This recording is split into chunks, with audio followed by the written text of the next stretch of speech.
Greetings comic book fans and welcome once again to the Dude Cave. I'm Jason and you are watching Comic Haul Weekly for the third week of June 2016. How did we get to the third week of June already? This year just seems to be flying by. Anyway, a big stack of books this week. I got 20, I think it was 22 from my comic shop and had 2 come in the post. So, and then I got 2 back issues. So, let's get into this big Tyrannosaurus Rex size of books as I share with you the new books I picked up this week. So first off, we have Civil War 2, issue number 2. I've read this. I really liked the 0 issue. I really liked issue 1. I really liked the Free Comic Book Day issue. But this issue kind of... The first Civil War for me was very simple. It was, you had Cap, who was all for that just because you're born with powers or you gain powers, shouldn't do away with your civil rights, that you should still have the right to live your life the way you want to live it. And Iron Man was coming from the position of, if you've got superpowers or you're a vigilante, you need to be trained how to do things as you're a danger to people, and if you won't be trained, you need be housed somewhere where so people are safe. And he was looking kind of at the greater good rather than individuals' rights, and you could kind of see where both was coming from, and it was a very simple issue to kind of get, yes, I'm with Cap, or yes, I'm with Iron Man. So it was very simple. I feel with this, they've kind of tried to come up with a reason for this, and it all centers around this Inhuman who can see the future. And Captain Marvel is like, yes, we need this guy because he can show us the future. We can take out risks before they become risks, before they become dangers. And if you've been reading her, like, she's now in her own book, she's in charge of Earth's first defense against extraterrestrials. In the Ultimate, she's with a team that kind of solve problems and take out risks. So this kind of is very much with where her character's at right now. It seems very appropriate for her. And then you've got Iron Man, who's like, well, people should be condemned for what they might do in the future, and we don't know enough about this kid's powers. Now, the problem is, yeah, it's a debate, but it's not a thing worth fighting over. So they have to add something in. And this is where the plot starts to get a bit convoluted, because Iron Man and Captain Marvel both have one thing in common. They're both close with James Rhodes. Captain Marvel's been kind of having a relationship with War Machine, while, Tony and Rhodey go way back. So killing War Machine is kind of the catalyst that kicks this off. That there's this disagreement there, but it's the catalyst to kick it to another level. And in this issue, I kind of felt we were kind of stuck in the mud a bit. It didn't feel like the plot was advanced that much. Yeah, Iron Man goes and he kidnaps this kid to kind of try and find more about him. The Inhumans are up in arms about this, kind of pushing it into a kind of a warlike situation. And they go to kind of destroy Stark Towers. Captain Marvel stops them, and then they all go to catch Tony. And I'm kind of like, for me, I just felt felt a bit rushed. I felt like, I know Tony's grieving, so a lot of his actions are through grief, but it just felt to me like this thing really escalated quickly. I just kind of found like the characters would have tried to go with the peaceful solution, that they would have recognised Tony's in a place of grief, and though that doesn't excuse his actions, it makes them understandable. But I don't know, this issue just didn't work for me as much as the first 2 issues did. We don't get any more kind of fallout with what's happening to She-Hulk with her coma. We kind of don't. I would have liked a lot more to see how the different heroes cope with this. Also, I felt like Tony does bring up some valid points, and I'm kind of surprised that all the heroes at the moment are kind of against Tony. That they're kind of like, we've got to stop Tony. None of them are like, well, wait a minute. Yeah, he's done bad kidnapping this kid, but should be reusing this kid. So I felt there was relevant issues there that weren't explored, and kind of we just got to the escalation of violence rather quickly. Considering the fact that, like, I could have understood it if we only had 4 issues, but this I think is going to be about 8 issues, isn't it, this mini-series? So we had the time to kind of go a bit longer. So yeah, I didn't enjoy this as much as the previous 2, but hopefully we can get back on track. With the Green Arrow, I've also read issue number 1, loved this. The end is a bit shocking, and that kind of left me when I finished it. I was a bit shocked and upset because the book had resonated so well, but I bloody love this. I really liked where they're taking Oliver Queen, and the whole thing of like that everybody in his life except for his sister are there because of money. And I kind of hope Black Canary comes back. This issue she kind of goes away. I'm hoping she's going to come back because I really like the dynamic between her and Ollie. And this book was a lot better than what we were getting before Rebirth. I really liked this. I felt like I got my Green Arrow back.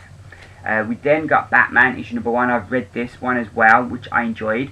It didn't blow me away, but I enjoyed it. I thought there was a good story there at the centre. As this plane, we don't know why, but this plane's been shot, and it's gonna.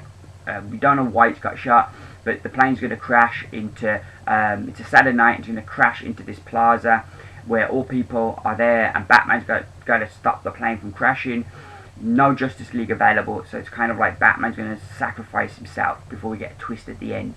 I enjoyed this. I don't know who these new characters are, and it's going to be interesting finding out a bit more about them.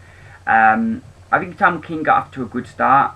The Finch art, I thought mostly was okay, but there were a couple of bits where I was a bit but yeah, overall, I thought this was a good start, but wasn't great. It didn't kind of blow me away, but I enjoyed it, and I would be picking up the next issue no matter what this was like, but I'm definitely going to stick with this a bit, because I'm very intrigued with where Tom King's going to take this.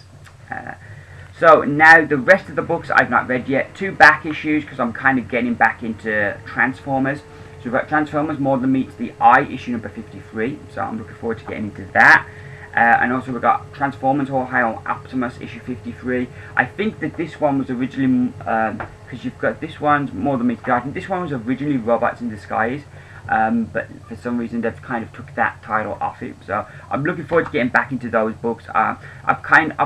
Transformers was something I loved as a kid. I can remember how excited I got when the cartoon was going to come on the TV. I already had some of the toys, and the toys were brilliant because you had a car, you had a robot. It was like 2 toys in one, and so it was just brilliant. So I'm really looking forward to getting back into that. We've got Dark Knight Returns: The Last Crusade, which I'm looking forward to reading this as well. Love that cover. This week was a week of really good covers, and this is one of them. The Green Arrow cover as well I really liked. If I'm right with what I'm gathering, this is set before The Dark Knight Returns. So I'm kind of in. Can you read this and then read Dark Knight Returns? Because that's the way I'm planning to read it. But yeah, really been looking forward to this. So looking forward to getting into that. We then got Green Lanterns number 1. I enjoyed the Rebirth issue, so I'm hoping this is going to be more of the same. So looking forward to that. We then have Superman issue number 1, which we had Action Comics last week. So I'm really looking forward to see the differentiation between this, because with Detective Comics, that's more of the Bat family, and the Batman main book is going to be just Batman. So that's kind of like the difference between those 2 books. So I'm really looking forward to seeing how is this different, apart from like the creative team's different, but how is this different to the other the Action Comics book. Also, I'm really pleased Tomasi and Gleason are reunited. They just do such great work on Batman and Robin that I'm really intrigued to see what they're going to do with Superman. We then get Titans Rebirth number 1. I know I'm not getting Justice League. I've got that, but the story's finished now, so like the last 2 issues don't seem to be connected in any way to what we've read, and it's not the same writer anyway that's been writing the majority of the series. So, but this kind of kick off the Titan stuff in there, so I don't know how relevant they are. I'm hoping that I don't need to read Justice League to read Titans. That would be annoying, but I'm intrigued by this. I'm not a massive Titans fan in the past, though I do, from what I've read, I do prefer the pre-New 52 stuff, because I've read a bit of the Wolfman Perez stuff, and I really liked that, so I'm hoping this is going to be more of that vein. And I'm really intrigued what they're going to do with Wally West as well. How's everybody going to remember him? We then have All Hail Optimus, issue number 454, so another Transformers to get into, and we have Transformers Till We Are One, issue number 1. So I'm looking forward to getting into that. I like that cover as well. I think that's a really cool cover, and I'm really looking forward to seeing getting into this one and seeing how all 3 books are kind of like different while continuing the overall Transformers story. We have Lazarus issue number 22. So pleased that this is back. I'm going to have to catch up on where we left off. but they always have a nice recap page there, so that's going to help me catch up with where we left off. But yeah, I've been loving Lazarus. It's been a great series, and yeah, pleased to have it back. It seems like a lot, my image books have kind of fallen down, the amount I'm getting, but it seems like the next couple of months they're all coming back, so there'll be a lot more image books on my pull list. We then have The Astonishing Ant-Man, another really great cover. I really like this, and Ant-Man's daughter has kind of become a supervillain, or she's doing this job for Hench, and who's this like program for your phone that means you can hire supervillains, and she's doing this mission to kind of steal something from Cross, who you know, basically tried to steal her heart, literally, not metaphorically.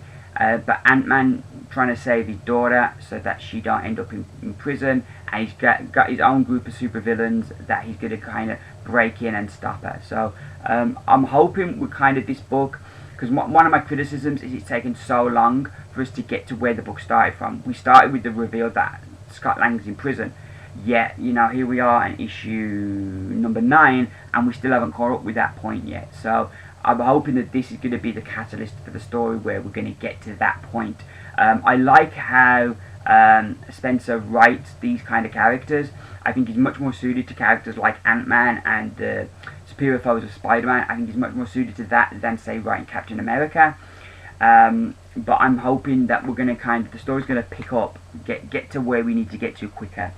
We then have Deadpool issue number 14, which looks like some kind of Civil War tie-in, so that would be interesting, seeing Deadpool's role in Civil War. We have International Iron Man number 4, which seems to be a tie-in as well, so that'd be interesting. I didn't think the story was heading that way. We have Nova number 8, again another Secret Wars 2 tie-in.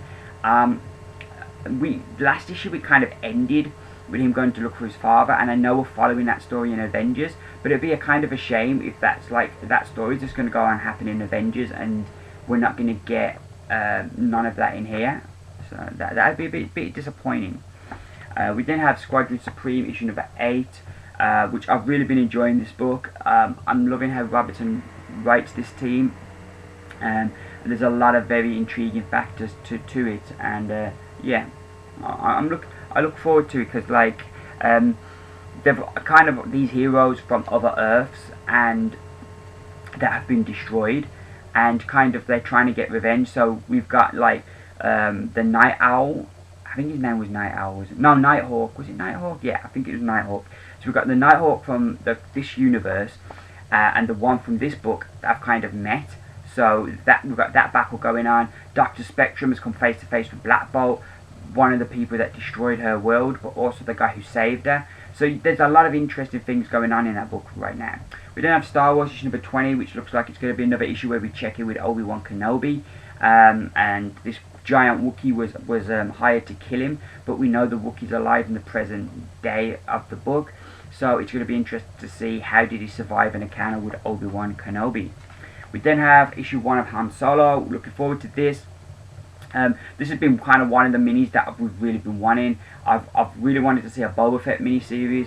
Han Solo was another character on that list of characters. I'd also wouldn't mind seeing kind of maybe a Jabba the Hutt kind of Jabba's Palace kind of miniseries as well. I think that could be quite interesting. So yeah, it's one of the minis that was on my list of minis that I'd like to see. So let's see what they do with Han Solo. We then have Uncanny X-Men issue number 8, which continues the Apocalypse War story.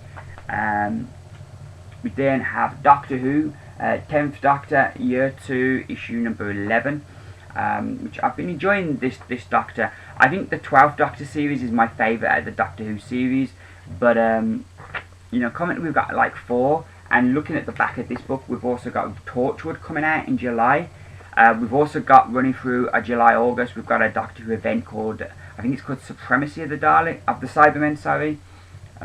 Yeah, it's advertised in the back there, coming out in July.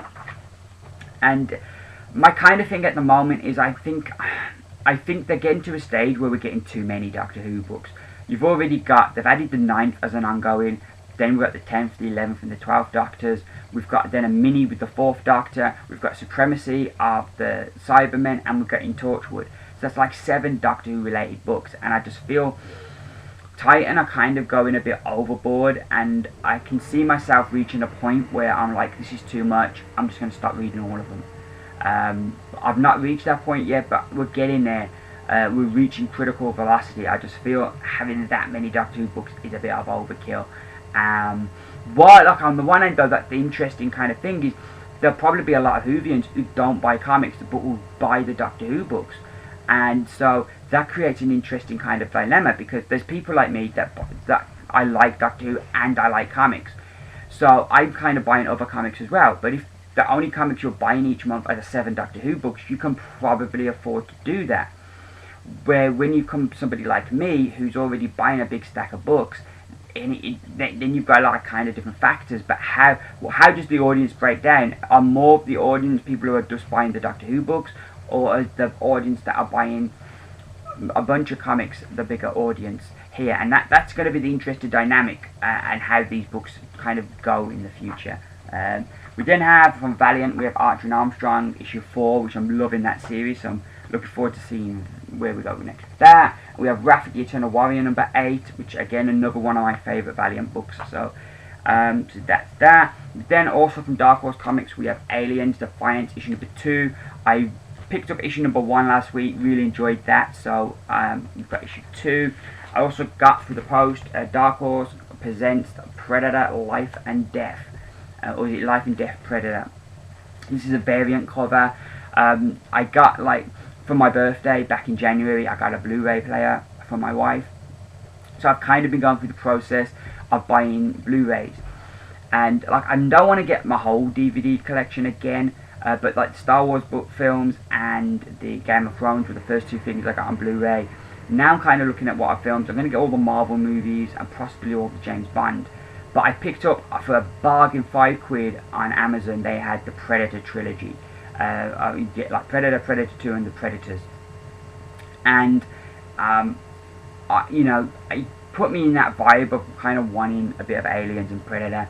So I managed to get this. I think I'm missing issue 2 of this still. I've got the other 2 issues.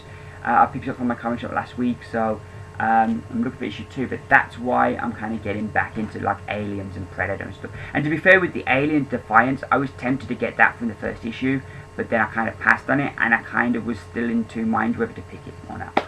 Anyway, I'm sorry I waffled on so much there, but it was a big week of books.